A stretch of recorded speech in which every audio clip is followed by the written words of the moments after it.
네, 사랑하는 성도님들, 어제 말씀에서 욥은 하나님과 법정에서 재판을 해보고 싶을 정도로 억울하고 그리고 또 힘들어 했습니다.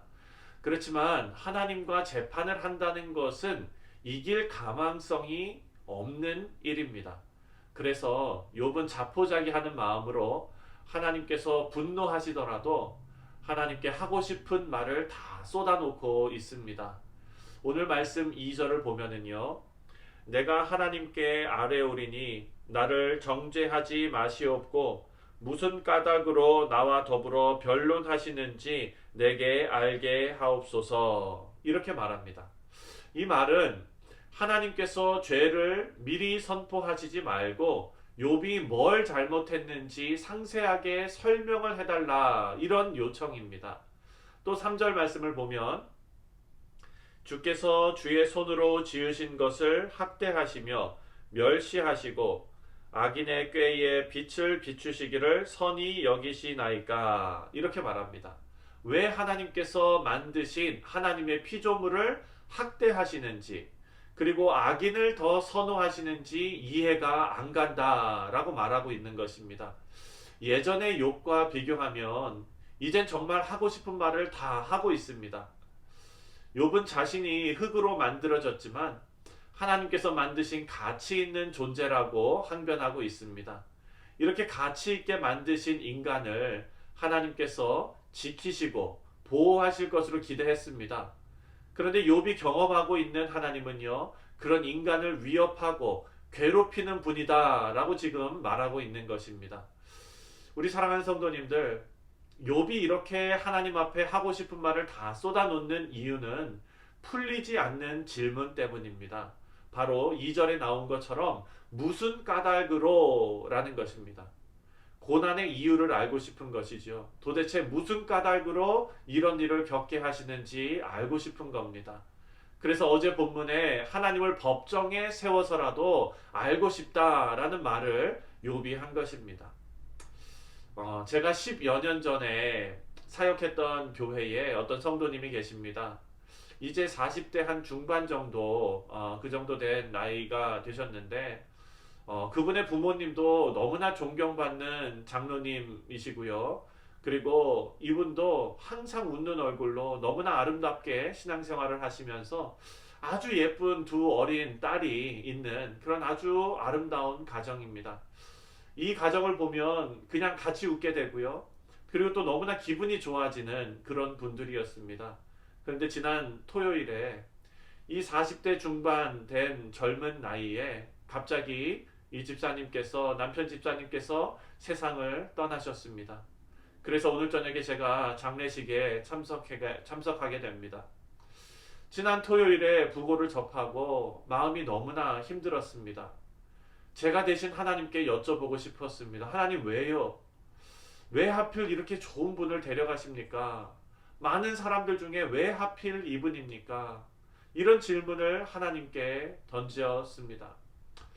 우리도 우리의 인생을 살아가면서 어려움 가운데 이런 질문을 합니다. 하나님, 왜 하필이면 나입니까? 사랑하는 성도님들, 그런데 이런 마음이 들 때 우리가 생각해야 할 또 다른 질문이 있습니다. 바로 하나님께서 베푸시는 은혜와 사랑에 관한 질문입니다. 하나님께 우리가 겪는 어려움에 대한 질문을 던질 수 있다면 우리는 우리가 경험한 하나님의 은혜와 사랑에 대해서도 하나님 왜요? 라고 물어볼 수 있어야 합니다. 우리 자신을 포함한 우리 주변에는요, 도저히 이해할 수 없는 일들이 많이 일어납니다. 그리고 그런 인생 앞에서 우리는 너무나 황망하게 무너져 내리고 맙니다. 동시에 우리가 받은 은혜와 사랑에 대해서는 너무나 당연하게 받아들이는 경향이 있습니다. 장례는요, 고인을 위한 자리가 아닙니다. 물론 남겨진 가족들은 너무나 큰 슬픔으로 앞으로 긴 시간을 힘들어하게 될 것입니다. 하지만 고인은 하나님 품에 이미 안겨 계십니다. 이 사실이 중요합니다. 우리가 살아가는 고난의 그 이유를 따지는 성도에서 하나님께서 베푸신 사랑의 이유를 물을 수 있는 성도가 되시길 바랍니다. 우리는 고난에서 눈을 돌려 내가 너무나 당연하게 여겼던 하나님의 은혜와 사랑을 발견할 수 있어야겠습니다.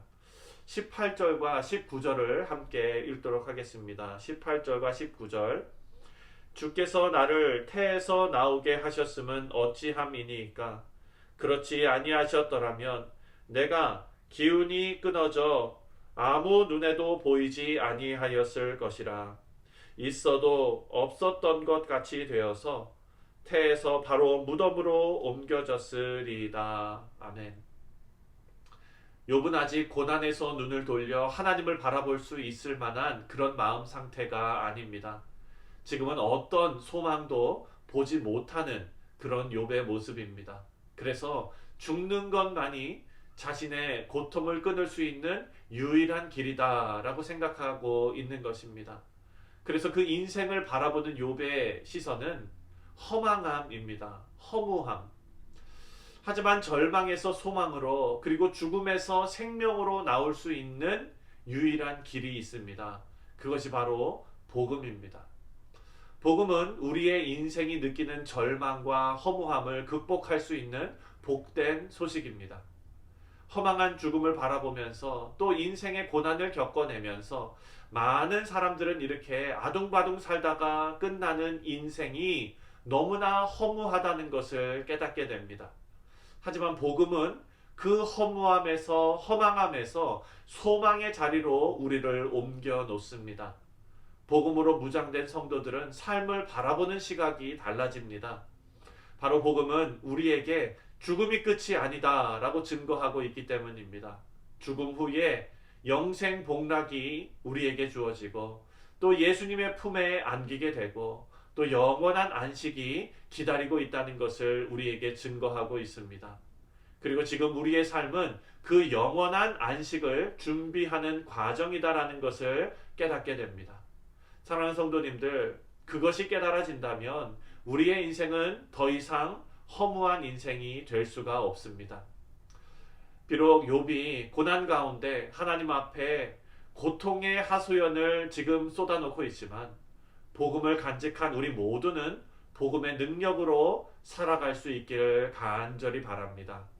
오늘 하루도 복음이 우리에게 주는 영원한 소망을 바라시면서 오늘을 의미 있게 살아내시는 우리 성도님들 다 되시기를 주님의 이름으로 축원드립니다. 기도하겠습니다.